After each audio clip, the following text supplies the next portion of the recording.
నిన్న జరిగినటువంటి అగ్ని ప్రమాదం సబ్స్టేషన్కు సంబంధించి వెంటనే విద్యుత్ శాఖ అధికారులు హైదరాబాద్ నుంచి జగత్ రెడ్డి గారు కావచ్చు, ఫైర్ ఆఫీసర్స్ కావచ్చు, లోకల్గా ఉన్నటువంటి సూపరింటెండెంట్ ఇంజనీర్ గారు, కలెక్టర్ గారు అందరూ వచ్చి దాని ప్రమాదం నుంచి పక్కన ఉన్నటువంటి ఇతర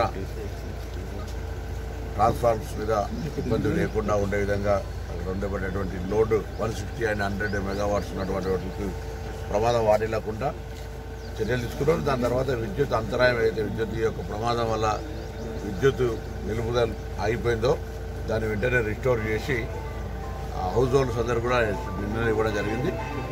రైతులకు సంబంధించి వాళ్ళ మార్నింగ్ 5 గంటలకు వాళ్ళందరికీ కూడా రిస్టోర్ చేసినారు. సో ఈ ప్రమాదానికి జరిగిన సంఘటన మీద ప్రాథమిక విచారణ చేయమని చెప్పడం జరిగింది ప్రభుత్వం పక్షాన. అది నష్టం అంచనా వేయడంతో పాటుగా ఇది జరగడానికి గల కారణాలు కూడా తెలుసుకోమని చెప్పిన.